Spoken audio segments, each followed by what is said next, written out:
So today is a kind of a cool and exciting day. I have no idea what we're doing. I know we're going to explore a little Theravada Buddhism. A lot of people don't know that Southeast Asia has a few different types of Buddhism, but the most common is Theravada. That's the one that you guys have probably seen with the monks and the orange. So we'll be exploring that a little bit today.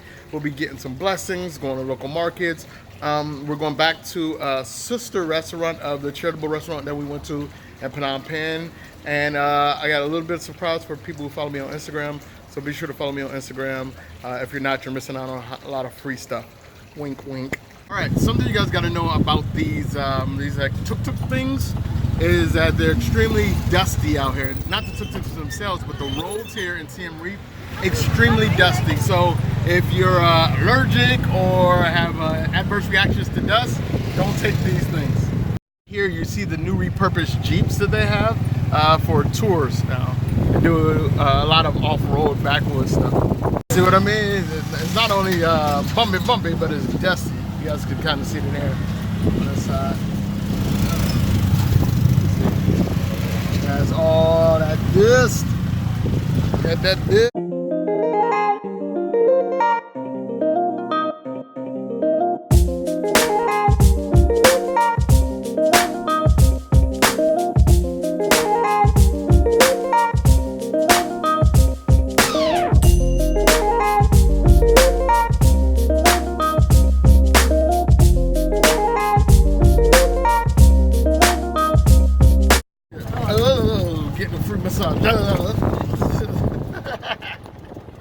The deeper in the country we get, these roads are insane. Donna, you okay? No. I need a chiropractor. They got Donna out here smoking. For the record, this is normally actually cycle. Cycling this will be significantly easier than riding in the stilts because you can adjust, obviously, and bikes are built for it. But inside these rickshaws, no. Shan said, "Why you got us in the jungle? We got us back in the jungle." Woo! So nice. This temple for VIP. Oh, VIP temple. Yeah. Okay. Yeah, VIP. Because it's so nice, quite untouristic temple. Alright, well, because they can't get here, that's why. Cycling, it's so nice as well. It's actually really is pretty nice out here. Really quiet, green, beautiful. Pray Monty Temple. So this temple was Pray Monty Temple? Pray Monty. Monty. Yeah. Right? So this temple was built in the 9th to 10th century in the reign of the king environment. So this is the second capital city of the Angkorian period, after the first capital city on the top of the Gulen mountain. So this city was built from 877 until 889. So this is the capital city. Oh, right here. Yes. This is it? Yeah. Capital. Yeah. Eric. Yeah. Capital city in the 9th century. Yeah. I didn't know. Oh, okay. But, Yeah, it's right here. Right here. It's right here behind the trees. Right here. Oh, wow. Oh, okay. This is the moat. No, it's not this moat. The moat we crossed. Oh, we came across older. around, Okay. yeah. And over here you have like rice fields and everything surrounding we have around a it. rice field right now. But here, that is the place for building the royal residence and the homes of the high-ranking officer. And the temple is not the residence of the king. It's just only the place for the king worship only. So Okay. most of the temple were built to dedicate to religion. Okay. So we have Tower Shiva, Vishnu, and Brahma. The different temples dedicated to different gods. And since it's made out of brick, it couldn't resist. Woo! Look at this spider web. You guys can't see it. Woo! Goodness. Let me duck under here. Oh man, this is cool. So since it is made out of brick, unlike the sandstone we've seen at Angkor and the other temples we visited, it couldn't resist nature. So this is what happened. Also, why you don't see a lot of tourists here, because it's not as well preserved as the others. Hey, it'll be alright. That dog is not happy to see me. We got down over here, 3 little local guides. I'm getting eyeballed. He's not happy to see me. The detail. It's since 800. Wow. True craftsmanship never dies, y'all. A little surprised that the more adventurous tourists aren't coming out here. But to be fair, I've been here quite a bit. I didn't even know it was out here.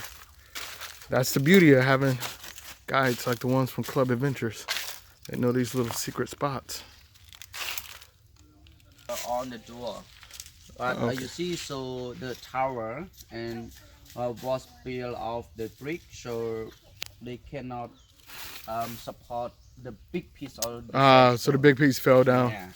So this is sandstone, not brick. Yeah, this is a green sandstone. So this is the Indra. So Indra just on this sit on the 3-headed elephant. So this is elephant. Yeah. Okay. So Indra sitting on the elephant is very popular. Yeah. You will see this one nearly every temples, which built to dedicate to Hinduism. Yeah. Something I knew that I had to be reminded of is to not give money to the kids. This is the same in Cambodia, it's in India, it's Thailand, all around the world. Is do not give money to children because it incentivizes their interaction with tourists for monetary gain and keeps them out of school. So the best thing you could do is, if you want to help kids, donate to organizations like Save the Children, which has a very, very good proven track record for helping educate and interact with kids. Simple pace of life out here. And it was interesting, he was just telling us, but the reason that people don't have fences is because out here, they don't feel any danger. Nobody's gonna come in your house, nobody's gonna attack you. It's just a different way of living out here. Very communal, very community based, very open. Why does this forest look so different? It's like bamboo. Yeah, completely different scenery of the temple. Hold on 1 second. Hold on, I gotta get closer so I can hear you. Okay, say that again. So this is Prasad Toteng Tngai. Okay. So this temple was built in the 10th to 11th century. So the most interesting feature of this temple is that it was built to dedicate to Vishnu. And now the beautiful scenery is covered with the bamboo. Did they plant the bamboo, or was this already here? Just on the original. Oh, okay. Yeah. So we have the temple over there, but over ruin we just only see the column standing. It looked like the other structure in the other country. I'm not forget about it, but it looks so beautiful. Perfect. Yeah. And here's the UNESCO plaque, so you guys can see how to spell the name, so you can look it up. Man, I had to adjust my exposure a little bit just for this, so you guys can see it a little bit. Yeah, I'm using my phone right now, so it's getting a little tough to shoot. And it's I'm here, even though you might not be able to see it, these are stones. It's like this entire area is like a entrance into it. The entire hill is covered in these stones. You can see it better now. You guys see that? And moss, yeah. It's probably a nightmare when it's when it's wet, yeah. Oh, this is cool. Oh, it's like Stonehenge. That's what you meant, Stonehenge. Oh, okay. I found a seat. Did you? I bet you. This is why I've been such a huge advocate for fixers and guides. Something like this I would have never found on my own. I would have been stuck out here not speaking in Khmer and just stuck. If you can afford it, hire yourself a local guide, because they're bringing, this is just brilliant. Uni, you know Uni? Uni is the secret part of the lady. Yeah. So, oh, okay. Yeah. And we have the Shiva Linga here as well, but completely gone.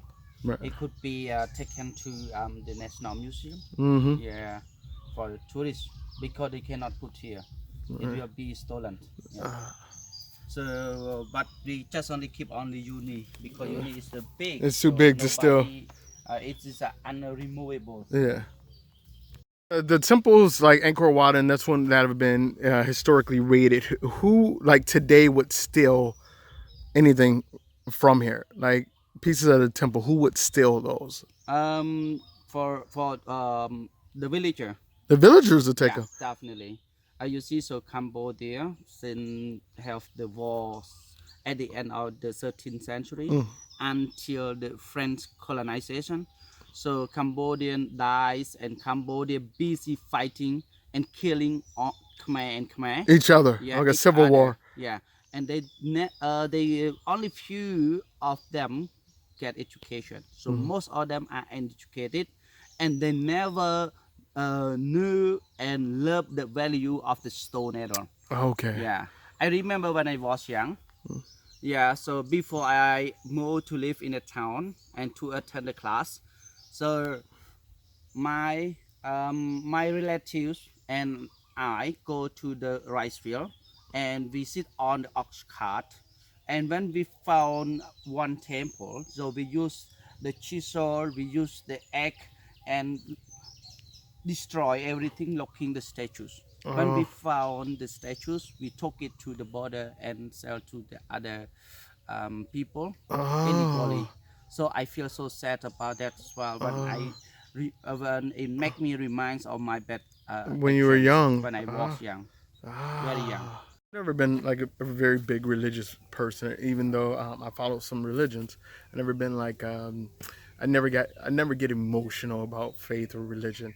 But places like this that are tangible, that you can feel and you can see the history and the truth of it. Like you can really like touch the stones that have been there for thousands of years. It's why I travel. It's why I love what I do. It's why you should come and explore places like this amongst nature and see what as humans we can do as well as what we can destroy. So it's very important to see both sides as well as what nature can do. Nature reclaims no matter what. We're a brief blip on the in the big scheme of the earth. People say, oh, we're going to destroy the planet. Like, yeah, we're going to cause a little harm, but in the big scheme of millions upon millions of years of history and life of the planet, we're just small blips. So gotta enjoy it while we can.